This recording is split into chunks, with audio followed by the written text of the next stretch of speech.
नमस्कार, exam happy by Jharkhand channel में आपका स्वागत है। तो दोस्तों जुड़ चुका हूं मैं यहां पर आपके लिए जेटेट परीक्षा 2025-26 की तैयारी को लेकर के। तो आप सभी जेटेट का परीक्षा देने के लिए तैयार होंगे। जेटेट परीक्षा बहुत जल्द होने वाली है, तो आप सभी यहां पे क्लासेज के लिए अवश्य जुड़ेंगे। आपको बताते चले, जेटेट में तैयारी को लेकर के बहुत तरह से आपके मन में कौतूहल बना हुआ होगा कि किससे तैयारी करें, कहाँ से तैयारी करें। तो आपको बताते चले, जेटेट परीक्षा में यदि आपको परचम लहराना है तो आप झारखंड राज्य के अनुमोदित पाठ्यक्रम JCERT किताब को पढ़ना कभी भी नहीं भूलेंगे। बाहर का प्रैक्टिस सेट लेकर के यदि आप पढ़ रहे हैं तो वो आपके साथ धोखा हो रहा है, ठीक है। तो आप JCERT जैक का किताब ले लीजिए, जो कि आपको झारखंड राज्य के सरकारी विद्यालयों में मिलते हैं। अगर आपको नहीं मिल पाता है तो हम देखिए यहाँ पे झारखंड राज्य के सरकारी विद्यालय से आपको हूबहू हैंड रिटेन नोट्स डेली बना करके, जो आपका न्यू सिलेबस आया है उसके आधार पर यहाँ पर सभी सब्जेक्ट का, चाहे आप 1 से 5 के शिक्षक हो, चाहे 6 से 8 का शिक्षक हो, सभी की तैयारी करवाते हैं। आप घर बैठे यहाँ पर क्षेत्रीय भाषा छोड़ करके सभी सब्जेक्ट का केवल 500 रुपये में तैयारी कर सकते, जिसके लिए देखिए यहाँ पर आपको मोबाइल नंबर दिया गया है 9631054226 पर आप संपर्क करके यहाँ से सभी कोर्सेज परचेज भी कर सकते हैं, तैयारी भी कर सकते हैं। बहुत सारे कोर्सेज बन गए हैं, तो आप अवश्य संपर्क कर लेंगे, घर बैठे ही तैयारी यहाँ से हो जाएगी। चलिए देखते हैं किसे कहते हैं, कौन सी आयु जो है वो खेल पर निर्भर करता है, कौन सी आयु खेल के लिए मशहूर माना जाता है, बताइए। बाल्यावस्था, शैशवावस्था, किशोरावस्था या कोई नहीं, ठीक है। तो बाल्यावस्था जो होता है, देखिए वही जो आयु है वो किसका अवस्था है, बताइए। खेल का अवस्था है, टोली का अवस्था है ना। तो ये खेल का अवस्था है, टोली का अवस्था है, बाल्यावस्था है। इसमें बच्चा जो है यहाँ पर टोली बना करके खेलना बहुत ज़्यादा पसंद करता है, ठीक है। और उस पर शैशवावस्था, तो ये तो खिलौना से खेलने, एज पे बच्चा ज़्यादा खेल नहीं पाता। किशोरावस्था संघर्ष, तूफान और तनाव की अवस्था है, जो बच्चों में कौतूहल बना हुआ रहता है, अपने लाइफ के प्रति, अपने जीवन के प्रति संघर्ष कर रहा होता है, ठीक है। तो ये बाल्यावस्था ही है जो खेल की आयु कहते हैं हम लोग, ठीक है। तो राइट आंसर इसका ये हो जाएगा। समूह बनाने की प्रवृत्ति पाई जाती है, बताइए। अभी हमने आपको बताया था कौन सा अवस्था है जिसमें समूह बनाने में लोग विश्वास करते हैं। तो शैशवावस्था। शैशवावस्था में क्या होता है, बताइए। शैशवावस्था में बच्चा अकेले खिलौना से खेल रहा होता है, इसको इतना बोध ही नहीं होता है कि वो किन किन बच्चों को अपने साथ जोड़े और कहाँ समूह बनाए, इसलिए शैशवावस्था तो समूह बनाने की अवस्था है नहीं। किशोरावस्था ये तो आपको है, लेकिन ये संघर्ष और तूफान तनाव की चीज़ है, इसलिए इसमें ज़्यादा समूह नहीं बन पाता है। इसमें बच्चा जो अपने अपने करियर के प्रति चला जाता है, अलग अलग ग्रुप हो जाता है। और बाल्यावस्था, तो बाल्यावस्था टोली का अवस्था है। इसमें बच्चा क्या होता है, बड़ा होता है और इसमें कोई भेदभाव नहीं होता है, वो किसी के साथ खेल रहा होता है टोली बना के, चाहे वो लड़का हो चाहे लड़के हो, किसी ग्रुप में भी वो खेल सकता है, ठीक है। इसके बाद यहाँ से किशोरावस्था में अलग अलग हो जाते हैं। तो समूह बनाने की प्रवृत्ति बच्चों में जो है यहाँ कब पाई जाती है, तो बाल्यावस्था में पाया जाता है। दूसरों पर निर्भरता किस अवस्था का गुण है, दूसरों पर निर्भरता किस अवस्था का गुण है, बताइए। कौन सी अवस्था में बच्चा दूसरों पर निर्भर रहा होगा, ठीक है। तो देखिए आप देख लेते होते हैं, यहाँ पे एक शैशवावस्था होता है, एक बाल्यावस्था, किशोरावस्था। शैशवावस्था जो होता है आपका, वो यहाँ पर हम लेकर के चलेंगे 0 से 6 वर्ष, कहीं कहीं आपको मिलेगा 1 से 5 वर्ष, ठीक है। तो ये 6 वर्ष के अंदर वाली जो अवस्था होगी वो शैशवावस्था होगी। और ये 0 से कहिएगा तो 2 साल तक बच्चा क्या होता है, ये पूर्ण रूप से दूसरों पर निर्भर करता है। ये अपना खाना भी नहीं खा सकता है, ठीक है। कोई भी बाहरी आवरण का काम अपने नहीं कर सकता है। यह पूर्ण रूप से दूसरों पर एकदम निर्भर है। जब भी उसको कोई खाना खिलाएगा तो खाएगा, नहीं तो रोते रह जाएगा। तो ये दूसरों पर निर्भरता की अवस्था जो है वो देखिए आपका शैशवावस्था है। इस अवस्था में बच्चा जो है दूसरों पर निर्भर करता है, चाहे तो वह माँ के पास रहता है, पिताजी के पास रहता है, मौसी के पास रहता है, किसी अन्य पर भी निर्भर रहता है। वही उसको खाना खिलाते हैं, वही उसको सारे तेल पानी करते हैं। यानी बच्चा जो है दूसरों पर निर्भर किस में रहता है, तो शैशवावस्था में ही रहता है, ठीक है। अब देखिए शैशवावस्था की अवधि कितनी होती है, शैशवावस्था की अवधि कितनी होती है, ठीक है। 6 से 12 वर्ष, जन्म से 5 वर्ष, 12 से 18 वर्ष, कोई नहीं। देखिए याद रखिएगा, यहाँ पर 6 का पहाड़ा ऐसे पढ़ लिया जाता है, ठीक है। तो एक देगा आपको 0 से 6, फिर देगा आपको 6 से 12, फिर देगा आपको 12 से 18, ठीक है। और फिर अंतिम हो जाता है। ये 4 का अवस्था है। तो ये 0 से 6 जो आएगा वो शैशवावस्था होगा, 6 से 12 जो आएगा वो बाल्यावस्था होगा, और 12 से 18 जो आएगा वो किशोरावस्था आएगा, ठीक है। यहाँ समझ रहे होंगे। अब देखिए कहीं कहीं आपको 0 से 5 लिख देगा या जन्म लेने से 5 लिख देगा। तो ये 6 के अंदर वाला जो भी जा रहा होगा, कभी 0 से 5, 0 से 6, या 2 से 5 कह दे या 1 से 6 कह दे, दिमाग में रख लीजिएगा 6 के अंदर 6 तक है तो आप उसको शैशवावस्था में ही टिकिंग करके आएंगे। ठीक है, तो यहाँ पर बताइए कौन आ रहा है, तो 6 से 12 तो ये तो आपका ऊपर चला गया 12 तक, तो ये तो आपका किसका है बताइए, ये तो बाल्यावस्था का है। अब जन्म से 5 वर्ष, तो जन्म से लेकर के 6 के अंतर तक ये तो शैशवावस्था होता है, और 12 से 18 ये किशोरावस्था होता है। तो इसमें शैशवावस्था की अवधि कितनी है, तो जन्म से 5 वर्ष, राइट आंसर इसका बी हो जाएगा। ठीक है, दूध के दांतों की संख्या कितनी होती है, बताना है आपको दूध के दांत की संख्या कितनी होती है, 18, 20, 25 या कोई नहीं। ठीक है, तो बच्चों में जो दूध के दांत होते हैं उनकी संख्या कितनी होती है, तो एक ऑथेंटिक माना गया है वो आपका 20 है। ठीक है, शैक्षिक दृष्टि से बाल विकास की कितनी अवस्थाएं हैं, शैक्षिक दृष्टि से बाल विकास की कितनी अवस्थाएं हैं, यानी शिक्षण की दृष्टि से बाल विकास की कितनी अवस्थाएं आपको बताया गया है। ठीक है, 1 है, 2 है, 3 है या कोई नहीं है। ठीक है, तो शिक्षण की दृष्टि से बाल विकास की जो है 3 अवस्थाएं बताई गई है जो शिक्षण की दृष्टि से। ठीक है, सबसे पहला शैशवावस्था है, ये संस्कार की अवस्था है। ठीक है, फिर बाल्यावस्था है, टोली की अवस्था है, फिर किशोरावस्था है, संघर्ष, तूफान और तनाव की अवस्था है। तो ये 3 अवस्था शिक्षा शैक्षिक दृष्टि से चलता है, और एक चौथा अवस्था जो आता है वो प्रौढ़ावस्था होता है, वृद्धावस्था होता है। ठीक है, वो 18 से ऊपर वाले का हो जाता है। तो शैक्षिक दृष्टि से बाल विकास की कितनी अवस्थाएं हैं, तो यहाँ पर राइट आंसर सी हो जाएगा, यानी 3 हो जाएगा। बाल्यावस्था का समय होता है, बाल्यावस्था का समय होता है 12 से 17 वर्ष, 6 से 12 वर्ष, 0 से 5 वर्ष, कोई नहीं। ठीक है, हमने आपको अवस्था के समय रखने के लिए किसका पहाड़ा बताया है, 6 का, यानी एक होगा 0 से 6, फिर होगा 6 से 12 और फिर होगा 12 से 18। ठीक है, 0 से 6 या कहीं कहीं 5 भी आपको लिखा हुआ मिल सकता है, या जन्म से 5 लिखा हुआ मिल सकता है, तो ये शैशवावस्था है।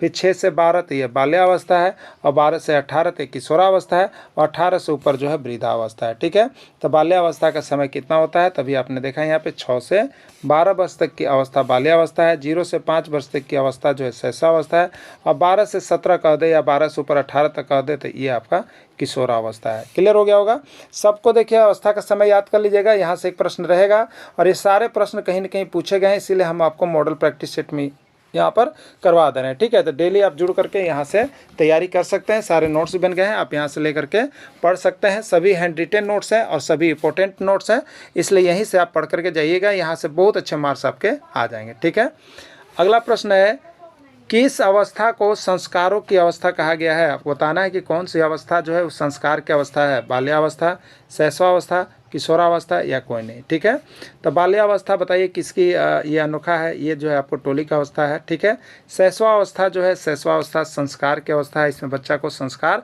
सिखाया जाता है, तो संस्कार की अवस्था है। किशोरावस्था संघर्ष, तनाव और तूफान की अवस्था है, तो ये संस्कारों की अवस्था किसको कहा गया है बताइए, तो ये शैशवावस्था को संस्कार की अवस्था कहा गया है। ठीक है, जीवन का अनोखा काल किसको कहा जाता है, जीवन का अनोखा काल किसको कहा जाता है, शैशवावस्था, किशोरावस्था, बाल्यावस्था, कोई नहीं। ठीक है, देखिए सीखने का 2 होता है, सीखने का अनोखा काल और एक जीवन का अनोखा काल। ठीक है, तो सीखने का अनोखा काल तो वो आपका शैशवावस्था में, लेकिन जीवन का अनोखा काल यदि कहेगा जो आपको दोबारा नहीं मिल सकता है, जो आपको टोली, गिरोह या समूह की अवस्था होता है, वो होता है आपका बाल्यावस्था। ठीक है, इसलिए जीवन का अनोखा काल यदि कहा जाएगा तो वो बाल्यावस्था ही है, जिसमें बच्चा किसी भी समूह के साथ खेल रहा होता है और बड़े मौज मस्ती कर रहा होता है, तो ये जीवन का अनोखा काल होता है जो कि दोबारा नहीं मिल पाता है, तो ये बाल्यावस्था को ही कहा जाता है। सीखने का अनोखा काल किसको कहा जाता है, सीखने का अनोखा काल किसको कहा जाता है, शैशवावस्था, बाल्यावस्था, किशोरावस्था या कोई नहीं। ठीक है, तो सीखने का जो अनोखा काल होता है वो शैशवावस्था होता है, जीवन का अनोखा काल जो होता है बाल्यावस्था होता है, संघर्ष और तूफान की अवस्था जो होता है वो किशोरावस्था होता है। तीनों अवस्था को आपको लेकर के दिमाग में चलना है, यहाँ से एक प्रश्न लगभग आपके एग्जाम में छप जाते हैं। ठीक है, चलिए अगला है, संग्रह करने की प्रवृत्ति होती है, संग्रह करने की प्रवृत्ति किस में होती है, बाल्यावस्था में, किशोरावस्था में, शैशवावस्था में या इनमें से कोई नहीं। देखिए बच्चा को कुछ कुछ चीज़ कलेक्ट करना, संग्रह करके रखना बहुत पसंद आने लगता है।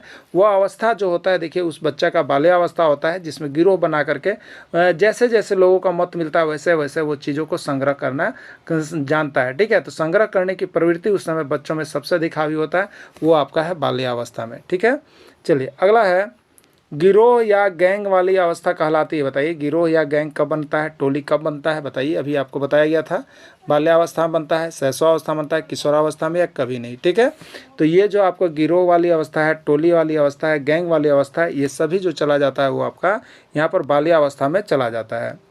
नैतिकता का अभाव किस अवस्था में होता है? बताइए कि नैतिकता का अभाव किस अवस्था में बच्चा में होता है। ठीक है, शैशवावस्था, बाल्यावस्था, किशोरावस्था, प्रौढ़ावस्था। देखिए दो अवस्था, शैशवावस्था, बाल्यावस्था।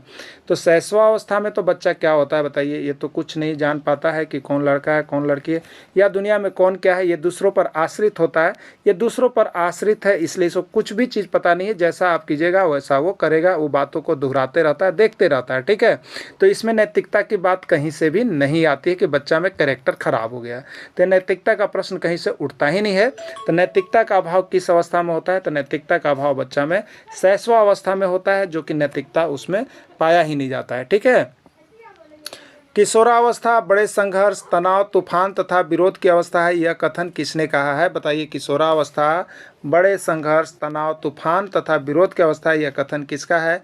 वेलेंटाइन का है, स्टैनले हॉल का है, डिप्ले का है, लुक स्टोक का है। ठीक है, तो देखिए किशोरावस्था बड़े संघर्ष, तनाव, तूफान और विरोध की अवस्था है, यह जो यहाँ पर कथन है वो आपका स्टैनले हॉल का है। ठीक है, स्टैनले हॉल का है किशोरावस्था बड़े संघर्ष, तनाव, तूफान की अवस्था। बहुत ही MBBI प्रश्न है, बहुत बारी प्रश्न पूछा गया है, हो सके आपके एग्जाम में भी आ जाए, आप सभी देख के जाइएगा। ठीक है, Radha sold 2 kg carrots, select adjective of this sentence ना।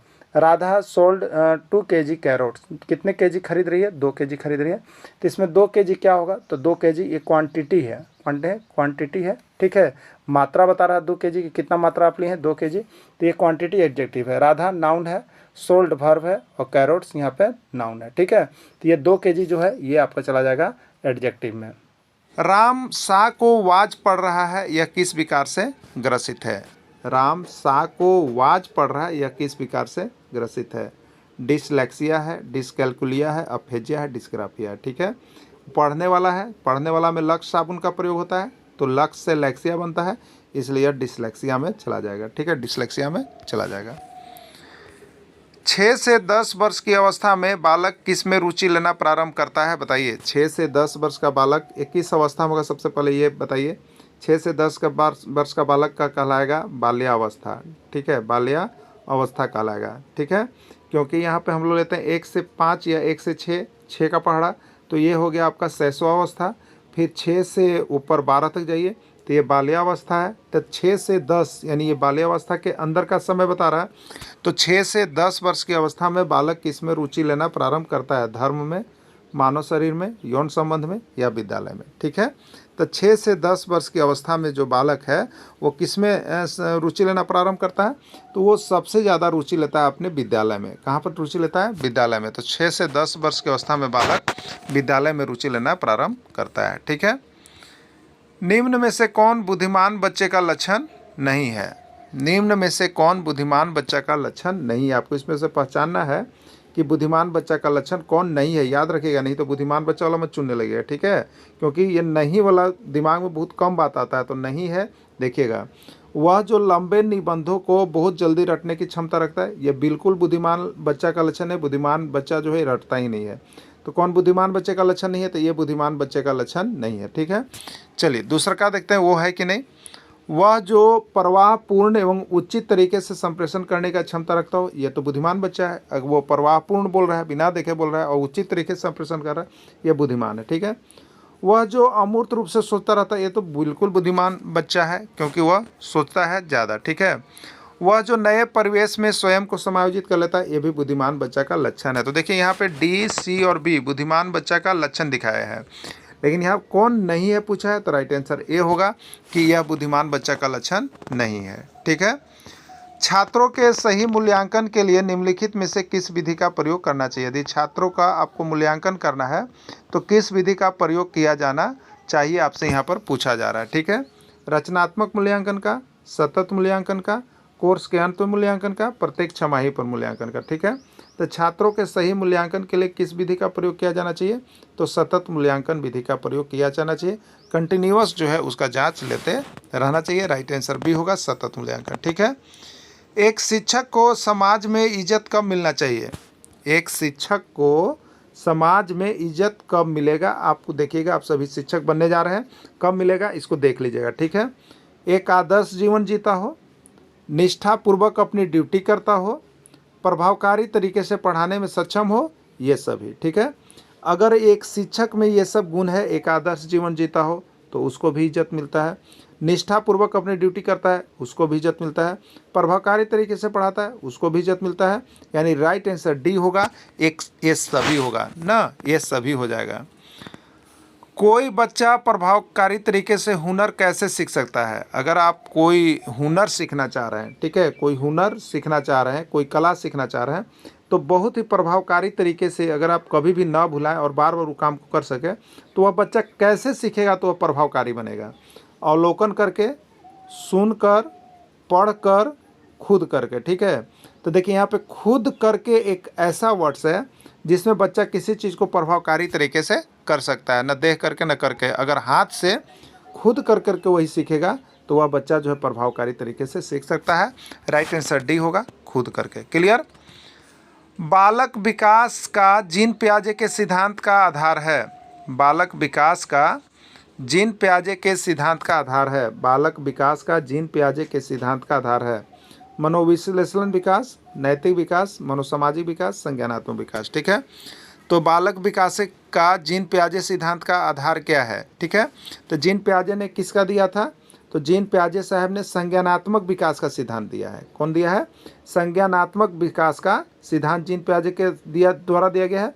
और इसमें किसका दिया गया? तो 4 विशिष्ट अवस्थाओं की पहचान की गई है जीन पियाजे के द्वारा, जिसको अभी हमने शुरू में बताया था। पूर्व संवेदीगामक अवस्था, पूर्व संक्रियात्मक अवस्था, मूर्त संक्रियात्मक अवस्था और अमूर्त संक्रियात्मक अवस्था, ठीक है। तो ये संज्ञानात्मक विकास के पिता भी कहे जाते हैं, ठीक है। देखिए यहाँ पे हमने आपको नोट कर दिया गया है कि मनोविश्लेषण सिद्धांत के प्रतिपादक सिगमंड फ्राइड थे, ठीक है। और नैतिक विकास का सिद्धांत किसने दिया? कोहलवर्ग ने दिया। और मनोसामाजिक विकास का सिद्धांत किसने दिया? एरिक्सन ने दिया। और संज्ञानात्मक विकास का सिद्धांत किसने दिया? जीन पियाजे साहब ने दिया, ठीक है। संज्ञानात्मक विकास का पिता किससे कहा जाता है? संज्ञानात्मक विकास का पिता किसको कहा जाता है? स्टैनली हॉल को, प्रियर को, पियाजे को, वाटसन को, ठीक है। तो संज्ञानात्मक विकास का पिता जो है आपको जीन पियाजे साहब को किया जाता है, कहा जाता है, ठीक है। संज्ञानात्मक विकास या विकासात्मक विकास का सिद्धांत जो है जीन पियाजे साहब के द्वारा दिया गया है, ठीक है। किस मनोवैज्ञानिक के अनुसार विकास एक सतत और धीमी प्रक्रिया है? कॉलसेनिक, पियाजे, स्किनर या हॉरलॉक, ठीक है। विकास एक सतत और धीमी प्रक्रिया है, यह जो है स्किनर महोदय के द्वारा दिया गया है। विकास में वृद्धि से क्या तात्पर्य है? विकास में वृद्धि से तात्पर्य क्या है, ठीक है। विकास में भी वृद्धि हो रहा है, विकास है, विकास में वृद्धि होना मतलब ज्ञान में वृद्धि, संवेग में वृद्धि, वजन में वृद्धि, आकार, सोच, समझ, कौशल। तो राइट आंसर डी होगा। आकार, सोच, समझ और कौशल में वृद्धि जो है वो विकास में वृद्धि के नाम से जाना जाता है, ठीक है। तनाव और क्रोध की अवस्था है। तनाव और क्रोध की अवस्था है। कौन सी अवस्था जो है तनाव और क्रोध की अवस्था है? शैशवावस्था, बाल्यावस्था, किशोरावस्था, वृद्धावस्था, ठीक है। तो तनाव और क्रोध की जो अवस्था होती है वो आपको यहाँ पर चला जाता है शैशवा अवस्था में, ठीक है। सॉरी, किशोरावस्था में। किस में जाएगा? ये किशोरावस्था में आपका चला जाएगा, क्योंकि इसमें तनाव और क्रोध की अवस्था होती है। शैशवावस्था में तो बालक क्या होता है, वो दूसरों पर निर्भर रहता है, इसमें किसी प्रकार का ये सब कोई गुण नहीं पाया जाता। तो राइट आंसर किशोरावस्था होता है। किशोरावस्था बड़े तनाव, संघर्ष और तूफान की अवस्था है, एस.सी. स्टैनली हॉल ने भी कहा है, ठीक है। राइट आंसर सी है। बच्चे की बुद्धि लब्धि 90 से 110 के मध्य है, वह बच्चा किस प्रकार का है, ठीक है। सामान्य बुद्धि, प्रखर बुद्धि, उत्कृष्ट बुद्धि, प्रतिभाशाली, ठीक है।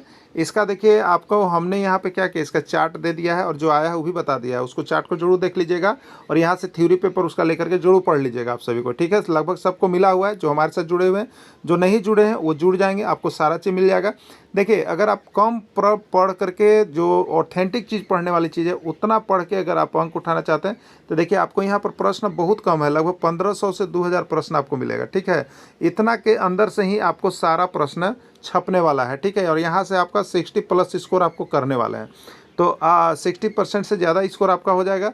अब रही बात, तो यहाँ पर 90 आप पार कर जाएंगे, इससे इसको देख लेते हैं। तो यहाँ से ज़रूर लेकर के जुड़ करके पढ़ करके ही आप जाइएगा, आप सभी को, ठीक है। इसको छोड़ के जा रहे हैं यानी आपके साथ धोखा हो सकता है, 2-4 नंबर कम पड़ जाए, इसलिए उसको लेकर पढ़िएगा। बच्चे के बुद्धि लब्धि 90 से 110 के मध्य है, वह बच्चा किस प्रकार का, सामान्य, प्रखर, उत्कृष्ट या प्रतिभाशाली, ठीक है। प्रतिभाशाली कितना होता है बताइए, 140 से ऊपर वाला प्रतिभाशाली होता है, ठीक है। उसके बाद प्रतिभाशाली हो गया, फिर प्रखर बुद्धि 120 से ऊपर वाला, सामान्य बुद्धि 90 से 100 तक, 110 तक रहता है, 110 तक, तो 90 से 110 तक है, बच्चा सामान्य है, क्या है, सामान्य बुद्धि का है। बच्चों के लिए निःशुल्क एवं अनिवार्य शिक्षा का अधिकार अधिनियम कितने वर्ष के बच्चों के लिए लागू किया गया है, 6 से 14 वर्ष के बच्चों के लिए, 7 से 13, 9 से 11, 6 से 12, ठीक है। तो 6 से 14 वर्ष के बच्चों के लिए निःशुल्क एवं अनिवार्य शिक्षा का अधिकार अधिनियम लागू किया गया है, ठीक है। यदि एक बच्चे की मानसिक आयु 5 वर्ष है तथा वास्तविक आयु 4 वर्ष है, उस बच्चे की बुद्धि लब्धि कितनी होगी। देखिए, इस प्रश्न को हमने आपके जैक का जो एग्ज़ाम हुआ था, आकलन एग्जाम हुआ था, उसमें हमने ये चीज़ें पढ़ाई थी और देखिए तो हूबहू प्रश्न आया था, ठीक है। तो आपको जैक का प्रश्न हूबहू आपको देखना है तो आपको यही सेशन से, इसी चैनल से जुड़ना पड़ेगा, अन्यथा आप बहुत जगह पर जा रहे होंगे तो वहाँ पर बहुत से आपको बहुत ऊंचे स्तर के भी दिए जा रहे हैं, नीचे स्तर के भी दिया जा रहा है, लेकिन सही चीज़ से आपको नहीं मिल रहा है, इसलिए आप वहाँ से लिए भी होंगे तो आप यहाँ से एक बार लेकर के पढ़ करके ही जाइएगा, ठीक है। बच्चे की मानसिक आयु 5 साल है, ठीक है, मानसिक आयु 5 साल है और वास्तविक आयु 4 साल है, तो बुद्धि लब्धि कितनी होगी, ठीक है। तो मानसिक आयु आपका कितना है, मानसिक आयु आपका है 5 वर्ष और वास्तविक आयु कितना है, वास्तविक आयु कितना है, 4 वर्ष, ठीक है। तो अब इसके बुद्धि लब्धि यानी IQ कितनी होगी, बुद्धि लब्धि, तो बुद्धि लब्धि का सूत्र आपको याद रखना होगा। बुद्धि लब्धि का सूत्र होता है, अगर आप बुद्धि लब्धि नहीं देखें तो बुद्धि लब्धि का अलग से PDF आपको हमने बना दिया है, उसको लेकर के पढ़ लीजिएगा। मानसिक आयु बट्टे होता है वास्तविक आयु, ठीक है, क्या होता है, बट्टे होता है वास्तविक आयु और इंटू में होता है 100, ठीक है। मानसिक आयु बच्चा का कितना है बताइए, मानसिक आयु 5 वर्ष है, वास्तविक आयु कितना है, 4 वर्ष है और इंटू आप क्या कर देंगे 100, ठीक है। 4 से 100 कितने बार में कटेगा, 25 बार में, 25 कितना हो गया, 125, यानी बुद्धि लब्धि 125 है। अब बच्चा जो है कैसा है, सामान्य बच्चा नहीं है, ये उत्कृष्ट बच्चा है, ठीक है। चलिए, यहाँ पे हो गया, इस तरह से देखिए आपको निकाल के बनाया हुआ भी है, आप देख लीजिएगा, ठीक है। इस प्रकार के पौधों की श्रेणी में आता है शाक वाले पौधे, झाड़ी वाले पौधे, वृक्ष वाले पौधे या कोई नहीं, ठीक है। तो आम किस प्रकार के पौधों की श्रेणी में आता है, ये बिहार टेट 2011 में पूछा था, शाक वाले पौधे, झाड़ी वाले पौधे, वृक्ष वाले पौधे या कोई नहीं, ठीक है। तो आम जो आते हैं वो क्या आते हैं, वो वृक्ष वाले पौधे की श्रेणी में आते हैं, ठीक है, वृक्ष वाले पौधे की श्रेणी में आते हैं। राइट आंसर इसका C हो जाएगा। मूली का खाया जाने वाला भाग है जड़, पत्तियां, तना या कोई नहीं, उत्तराखंड टेट 2014 का पूछा गया प्रश्न है, ठीक है। तो मूली का क्या खाया जाता है बताइए, तो मूली का हम लोग जड़ खाते हैं, क्या खाते हैं, जड़, मूली का जड़, गाजर का जड़ खाते हैं। पालक में खाया जाने वाला भाग है, पालक में कौन सा पालक का खाते हैं हम लोग, जड़ खाते हैं, पत्तियां खाते हैं, तना खाते हैं या सभी, ठीक है। तो पालक का पत्ती हम लोग बनाते हैं, क्या पत्तियां को खाते हैं, तो राइट आंसर पत्तियां हो जाएगा, B हो जाएगा। केला का कौन सा भाग खाया जाता है, केला का कौन सा भाग खाया जाता है, जड़, पत्तियां, फल या तना, ठीक है। केला का कौन सा भाग खाया जाता है, याद रखिएगा। तो केला का हम लोग क्या खाते हैं बताइए, तो केला का फल खाते हैं हम लोग, केला का क्या खाते हैं, फल खाते हैं। राइट आंसर इसका C होगा और यूपी टेट 2014 में पूछा गया था, ठीक है। झारखंड राज्य में वार्षिक वर्षा होती है, देखिए ये प्रश्न आया था आपका किस में, तो आकलन परीक्षा में भी आ गया था, जो कि बनाया हुआ था मेरा, और यहाँ से प्रश्न आपका आया था, ठीक है। 120 सेंटीमीटर, 130, 140 या कोई नहीं, ठीक है। तो झारखंड राज्य में जो वार्षिक वर्षा होती है वो होती है आपका 140 सेंटीमीटर, CG टेट 2020 का पूछा गया प्रश्न है, ठीक है।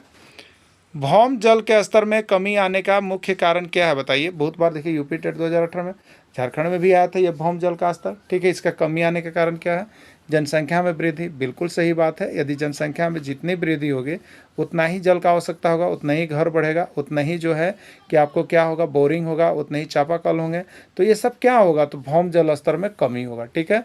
कृषिगत उपयोग, हम कृषि कार्य करते हैं तो भी भौम जल स्तर में कमी होती है। वर्षा का असमान वितरण, ये तो भौम जल स्तर की कमी आने का सबसे मुख्य कारण है, क्योंकि किसी वर्ष वर्षा जो है 250 मिलीमीटर हो जाती है, किसी बार 120 मिलीमीटर होती है, कभी किसी बार 100 मिलीमीटर वर्षा होती है, तो इससे क्या होता है, भौम जल स्तर में कमी होता है, एक सामान्य वर्षा नहीं होती है तब, ठीक है। तो वर्षा का असमान वितरण इसका राइट आंसर हो जाएगा, ठीक है। चलिए, यानी ये सभी आंसर होंगे, राइट आंसर D होगा, भौम जल की जनसंख्या सभी है, ठीक है, राइट आंसर D है। झारखंड में जल पुरुष के नाम से किसको जाना जाता है? बताइए, झारखंड में जल पुरुष के नाम से किसको जाना जाता है? सिमन उरांव, कमसिन उरांव, जगन उरांव या कोई नहीं। ठीक है, तो झारखंड में जल पुरुष के नाम से किसको जाना जाता है? सिमन उरांव को झारखंड का जल पुरुष के नाम से जाना जाता है। ठीक है, लद्दाख किस प्रकार का रेगिस्तान है? आपको बताना है, गर्म, ठंडा, शुष्क या, ठीक है, ये रेगिस्तान का श्रेणी है। लद्दाख किस प्रकार का? तो लद्दाख जो है आपको ठंडा रेगिस्तान है। ठीक है, बिहार टेट 2017 और सीजी टेट 2015। ठीक है, सहारा जो है वो गर्म है और लद्दाख जो है ठंडा रेगिस्तान है। ठीक ना। चलिए, खा पा चा किस रेगिस्तान का नाम है? खा पा चा किस रेगिस्तान का नाम है? खा पा चान, याद रखिएगा, प्रश्न आया हुआ था हरियाणा टेट में और उत्तराखंड टेट में। लद्दाख रेगिस्तान, सहारा रेगिस्तान, सभी है, कोई नहीं। ठीक है, तो खा पा चा जो है किसको कहते हैं हम लोग? लद्दाख रेगिस्तान को कहते हैं खा पा चा। मनाली लेह राजमार्ग पर्यटकों के लिए खोला जाता है। मनाली लेह जो है राजमार्ग है वो पर्यटकों के लिए कब खोला जाता है? मई जून में, जून जुलाई में, जुलाई सितंबर में, कोई नहीं। ठीक है, बिहार टेट 2011 का पूछा गया प्रश्न है कि मनाली लेह राजमार्ग पर्यटकों के लिए कब खोला जाता है। ठीक है, तो राइट आंसर इसका सी होगा। जुलाई से सितंबर के बीच में पर्यटकों के लिए यह खोल दिया जाता है मनाली लेह राजमार्ग। ठीक है, मरुस्थल में किस प्रकार के पौधे रहते हैं? एमपी टेट 2021 और एमपी टेट 2013 में पूछा गया है कि मरुस्थल में किस प्रकार के पौधे रहते हैं? कैक्टस, खजूर, नागफनी या सभी। ठीक है, तो देखिए, मरुस्थल में झाड़ीदार और कांटेदार पौधे रह सकते हैं कि वही वहाँ रहने के लिए अनुकूलित होते हैं। तो जिसमें कैक्टस, खजूर और नागफनी, ये तीनों जो है कांटेदार पौधे हैं, झाड़ीदार, तो ये मरुस्थल में रह सकते हैं। तो इसलिए इसका राइट आंसर डी होगा, सभी होगा। यानी मरुस्थल में कैक्टस, खजूर और नागफनी के जैसे पौधे वहाँ पे रहते हैं। मरुस्थलीय पौधे की विशेषता क्या है? मरुस्थल में जो पौधे रहते हैं वो क्यों मरुस्थल में रहने के लिए अनुकूलित रहते हैं, उसकी विशेषता क्या है? एमपी टेट 2016 में पूछा गया था। कांटेदार होते हैं, इनका तना मोटा होता है, इनका वाष्पोत्सर्जन दर कम होता है, डी सभी। ठीक है, तो मरुस्थलीय पौधे की विशेषता है कि ये कांटेदार होते हैं, क्योंकि मरुस्थल में कांटेदार पौधे ही होते हैं। इनका तना मोटा होता है। तना मोटा होने का रीज़न होता है कि बहुत दिन तक पानी को क्या करते हैं, अपने अंदर कैप्चर रखते हैं। इनका वाष्पोत्सर्जन दर कम होता है, बिल्कुल, जितना वाष्पोत्सर्जन दर कम होगा उतना ही जल्दी उसमें पानी की कमी होगी, पौधे सूखकर मर जाएंगे, तो वाष्पोत्सर्जन दर भी कम होता है। तो ये सभी कारण से ये सभी जो है मरुस्थलीय पौधे की विशेषता है। अगर मरुस्थल में कोई पौधा रह रहा है तो इसका मतलब ये सभी उस पौधे में विशेषता होगी, तभी वह मरुस्थल में जीवित रह सकते हैं। ठीक है, मरुस्थल में रहने वाले जीव जंतु और पौधे हैं। मरुस्थल में रहने वाले जीव जंतु और पौधे का नाम इसमें कौन कौन है? ऊँट, बिल्कुल, ऊँट को मरुस्थल का जार कहते हैं। खजूर, बिल्कुल, ये पौधा है। सर्प, ये भी रहते हैं बिल बना करके, सभी। राइट आंसर डी, सभी होंगे। वो यूपी टेट 2016, उत्तराखंड टेट 2014 का था। ठीक है, चलिए, मछली का श्वसन अंग क्या होता है? आपको बताना है कि मछली का श्वसन अंग क्या होता है? नाक, पूंछ, गलफड़ा या कोई नहीं। ठीक है, तो देखिए कितना बार Bihar TET, UP TET, CG TET, but आने वाला ही केवल प्रश्न है, आने वाला ही प्रश्न एकदम आपको सभी इंपॉर्टेंट प्रश्न है, इतना कर लेना है आपको ईवीएस का। बाकी टेस्ट सीरीज अब चलेगी जिसमें अब आपका क्या होगा, जैसे ईवीएस का भी मिक्सअप करवा दिए, अब हिंदी का भी प्रैक्टिस सेट हो जाएंगे, सीडीपी का भी हो जाएंगे, उसके बाद आपको मैथ का भी हो जाएंगे, और उसके बाद हम लोग चलेंगे टेस्ट सीरीज की ओर चलेंगे, जिसमें आप यहाँ पर टेस्ट सीरीज जब भी बना लेंगे तो आपको समझिए कि 100% आपका कंप्लीट है। तो टेस्ट सीरीज में आप सभी को जुड़िएगा, जितने लोग वीडियो देख लीजिएगा सबको टेस्ट सीरीज में जुड़ जाइए, और वहाँ से 300 जो आपको रुपए लग रहे हैं आप पेड कर दीजिएगा, और 300 रुपये में टेस्ट सीरीज 1 to 5 की कंप्लीट होगी, जहाँ से आपका 100% कंप्लीटेशन हो जाएगा। अगर उसमें आप 60% लाने लगे तो समझिए कि आपका 90 क्रॉस अवश्य आएगा। ठीक है, तो चलो, मछली का श्वसन अंग गिल्स या गलफड़ा होता है। क्लियर हो गया? व्हेल तथा डॉल्फिन में श्वसन अंग क्या होता है? व्हेल तथा डॉल्फिन में श्वसन अंग क्या होता है? गिल्स होता है। सिर पर स्थित नच्छा द्वार, पूछ या कोई नहीं। ठीक है, देखिए एक चीज़ आप देखते होंगे जब आप समुद्र में देखते होंगे, ठीक है, तो व्हेल्स या डॉल्फिन क्या होते हैं, जैसे मान लीजिए समुद्र है तो इसमें कभी कभी नाव सब भी क्या होता है, एक्सीडेंट हो जाता है। क्या होता है, व्हेल या डॉल्फिन सीधे ऊपरी का मुँह करके निकलते हैं, और ये क्या होता है, यहाँ पर देखिए नशा छिद्र होता है, ये श्वास लेने के लिए ऐसे बार बार ऊपर निकलता है, जिससे पानी में हलचल हो जाता है, नाव रहेगा तो भी गिर जाएगा। तो ये यहाँ पर क्या होता है, सिर पर उनका नासा द्वार होता है, कुछ देर के लिए आता है फिर नीचे चले आते हैं। तो ये सिर पर स्थित नासा द्वार क्या होता है, वो श्वास लेने के लिए श्वसन अंग है, इसलिए वो बाहर निकलते हैं। ठीक है, ऑक्टोपस तथा स्क्विड समुद्र तल में रहते हैं, ये श्वास लेते हैं, ये श्वास कैसे लेते हैं? ठीक है, नासा द्वार, गिल क्लोम, पूंछ या कोई नहीं। ठीक है, तो ये देखिए गिल क्लोम के द्वारा लेते हैं। कैसे लेते हैं? गिल क्लोम के द्वारा। रीट 2018 का पूछा गया प्रश्न है। ठीक है, समान माप वाली आकृति को हम जितनी बार मोड़ सकते हैं, समान माप यानी एक दूसरे के ऊपर, जैसे ये है तो अगर ये पेज यहाँ है, ये पेज यहाँ नहीं आना चाहिए, इसी पर एकदम बराबर बैठ कई बार किसको किधर किधर से बैठा सकते हैं बराबर पेज पर, वही सममिति होता है। ठीक है, तो समान माप वाले आकृति को हम जितनी बार मोड़ सकते हैं, जैसे एक पेज को आप बराबर बराबर मोड़िएगा तो जितना बार बराबर बराबर जैसे जैसे बराबर मुड़ेगा तो आप उसी को सममिति रेखा कहिएगा। थोड़ा सा भी कॉर्नर वॉर्नर अगर बाहर निकल रहा है, एक दूसरे पर नहीं बैठ रहा है, जैसे आप एक पेज ले लीजिएगा, कॉपी का पेज, उसको कई बार आप बराबर माप में मोड़ सकते हैं। तो एक बार देखिए इधर से आप मोड़ते हैं, इधर से मोड़ते हैं तो भी बराबर पर आ जाता है, एक बार इधर से मोड़ते हैं कि ये पेज इधर पर आता है तो भी बराबर आता है। तो ये बराबर बराबर अगर इधर से मोड़िएगा तो ये नहीं आएगा, ये निकल जाएगा आगे पीछे, तो ये सममिति रेखा नहीं हो। जितना बार बराबर बराबर मुड़ जाएगा उसको हम लोग क्या कहेंगे, तो उसको हम लोग कहते हैं, देखिए सममिति रेखा कहते हैं। क्या कहते हैं? सममिति रेखा कहते हैं। इसका आंसर डी हो गया, सममिति रेखा। ठीक है, चलिए अगला देखिए, यहाँ पर देखिए बनाया हुआ कैसे सममिति रेखा निकालेंगे। इस तरह यहाँ से अगर आप मोड़िएगा तो ये दोनों पेज एक दूसरे पर आकर के ये वाला यहाँ पे लग जाएगा और ये वाला यहाँ पे लग जाएगा, ये वाला यहाँ पे आ जाएगा, दोनों एक साथ सट जाएगा, ये वाला यहाँ पे सट जाएगा, तो ये सममिति हो गया। इधर से कीजिएगा तो ये वाला लाइन इस पर आ जाएगा और ये वाला लाइन इस पर आ जाएगा, मुड़ जाएगा ना। यानी इधर से करेंगे तो किस तरह होगा, तो इधर वाला भाग इस पर आके बैठ जाएगा, इधर वाला खाली हो जाएगा, खाली हो जाएगा। अगर इधर से मुड़ेंगे तो किस पर आएगा, तो ये पूरा भाग था, ये भाग इस पर आ जाएगा। ठीक है, किस पर आ जाएगा, इधर वाले पर आ जाएगा, इधर वाला भाग खाली हो जाएगा। ठीक है, तो इस तरह से दो सममिति रेखा इसमें हो जाएगा। चलिए अगला है, समद्विबाहु त्रिभुज में कितनी सममिति रेखा है। ठीक है, समद्विबाहु त्रिभुज में कितनी सममिति रेखा है, एक है, दो है, तीन है। ठीक है, समद्विबाहु त्रिभुज है, समद्विबाहु त्रिभुज दो को भुजा बराबर है मान लीजिए, तो ये बीच से आप इसको जब लीजिएगा तो ये वाला ये पॉइंट और ये पॉइंट एक दूसरे पर पड़ जाएगा। मतलब अगर ए बी और सी था तो ये सी वाला किस पर चल जाएगा, बी पर चल जाएगा, और ए वाला बीच में ही रह जाएगा, दोनों मुड़ के बढ़ जाएगा, तो ए को सममिति रेखा हो जाएगा। ठीक है, ई ना, नेक्स्ट है, he dot dot dot cutting the tree. Are होगा, इज होगा, एम होगा, नन होगा। ठीक है, आर किसके साथ लगता है डिसाइड कीजिए, तो आर लगता है आपका वी के साथ, यू के साथ, दे के साथ और प्लूरल के साथ। ठीक है, अब यहाँ बच्चा एम किसके साथ लगता है, आई के साथ लगता है, तो यहाँ आई भी नहीं है और ए भी नहीं है, ही है, तो ही है, सी है, ईट है, नेम है, इसके साथ क्या लगता है, ईज लगता है। यहाँ पर राइट आंसर बी होगा, ईज हो जाएगा। ठीक है, क्या होगा, ईज हो जाएगा। Ram dot dot dot buying a car, Ram dot dot dot buying a car, is लगेगा, एम लगेगा, आर लगेगा या नन हो, बताइए।